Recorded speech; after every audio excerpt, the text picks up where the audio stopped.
Okay, guys, this is the news listener by Angelo, and today is May 7, 2025, Wednesday. Malapit na ang eleksyon at pipili na naman tayo ng mga kandidato para iluklok sa Senado.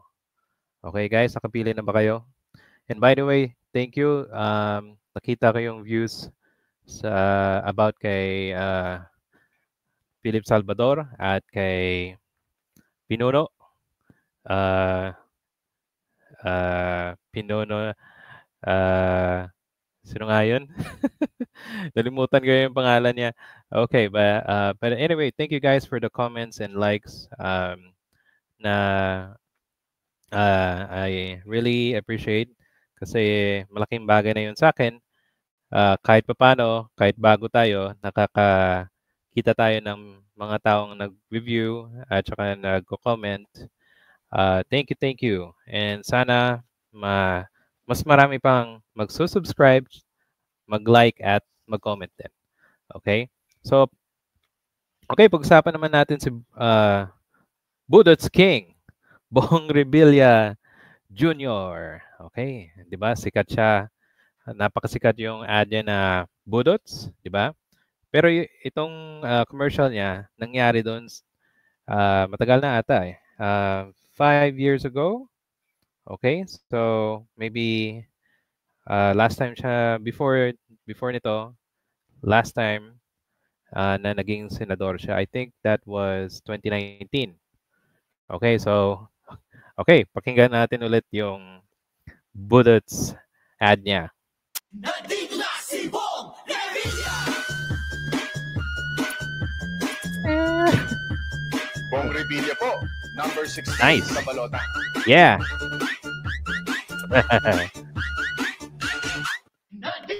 Okay. Yon. Okay. Yung bagong ad naman niya, wait. Tingnan natin. Campaign. Okay, ito naman yung bago. Sige, tingnan natin. No, you choose. May commercial muna. Okay, wait. Okay, tingnan natin. Nandito na si Bong Revilla! Nice. Oh. Bong Revilla po, number Nice. Oh, okay. Meron siyang no permit, no exam. Bawal na. Okay. number 11 sa balota. Okay, 10K cash gift para kay Lola, Lolo at Lola. Batas na. Okay. Nandito na si Bong! Okay, helmet. Okay. Actually, kailangan naman talaga naka-helmet ka, pag alis ka ng bahay mo, di ba? Bong Revilla! Okay, 10K allowance ng mga teachers. Batas na. Okay. Siya si Bong Revilla! Bong Revilla! Siya si Bong Revilla! Nandito na si Bong Revilla! Bong Revilla po, number 11 sa balota. Okay, yon. Okay, very good. Diba? Ang ganda ng ad niya, no? Okay. So, yan si Senator Bong Revilla. Alam naman natin nung una, siya ay isang batikan na aktor at action star. Diba? So, napapanood natin siya sa lahat ng mga pelikula at saka sa TV. Tapos, syempre dito rin sa YouTube channel. Okay, so pag-usapan naman natin yung background niya as a public servant. Okay? So let's go here sa so gagamitin ko muna yung information galing sa Verifiles. And again, sila ay isang news media and lahat ng information may kita natin dito sa mga public officials natin sa ating bansa. Okay, so ito yun. Okay, ito yun. Okay, so Senator 19 Congress, actor, nasa Lakas, Christian, Muslim Democrat, CMD. Okay, alam niyo na yung Lakas, CMD. Okay, so highest education, public administration sa Cavite State University. Okay, endorsed by Marcos Jr., Alyansa para sa Bagong Pilipinas.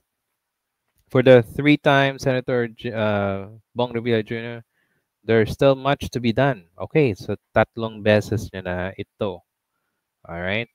Okay, now, punta naman tayo dito sa field of experience. Sabi dito, 2004, 2016. So, that is how many years? Pangatlong beses na, di ba? Pagiging senador. Okay, so nag-author siya ng, okay. Tapos, Interior Act, Philippine New Passport Act. Okay. Tapos, before siya naging senador, naging chairman siya ng Videogram Regulatory Board or now Optical Media. Okay.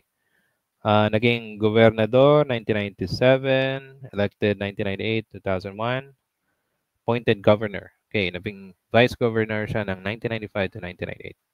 Okay, so yun, napakahaba lang yun ang experience niya bilang isang public servant. Pero, ewan ko kung baka nakalimutan na ng ibang tao na meron siyang issue pagdating sa pera ng taon bayan.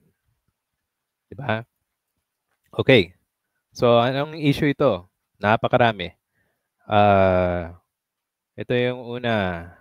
In 2013, Revilla and two other senators were implicated in the 10 billion pork barrel scam involving businesswoman Janet Lim Napoles. Revilla was accused of diverting his PDAF for 2006 to 2009 to a dubious non-governmental organization linked to Napoles.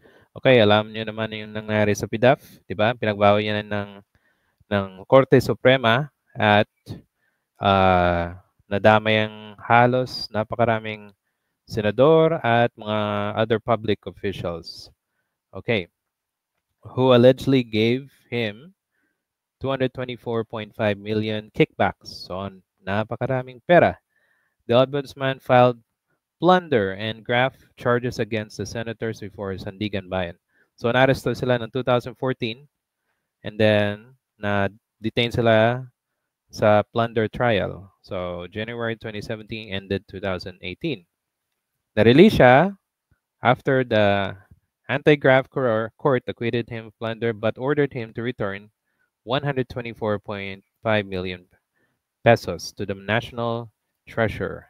In 2021, he was cleared of 16 charges graft and insufficient evidence. So paano siya na-acquit, di ba? O wala nang kaso sa PDAF. So imagine, if I remember correctly, enabler din to ni Duterte nung panahon na nasa poder pa si Duterte. At halos yung mga napakulong nung time ni Noynoy Aquino pinarelease o pinawalang sala sa panahon ni Duterte. Okay, guys? So, and tapos hindi niya pa na sauli yung pera. So, iboboto mo ba ang taong to?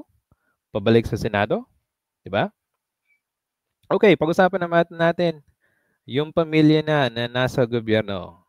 Halos yung asawa niya at yung mga anak niya nasa gobyerno. Political dynasty, 'di ba? So, sinong nasa tamang pag-iisip ang gustong bumoto sa isang taong nasa political dynasty, may corruption issue, at pasayaw-sayaw na senador ka na.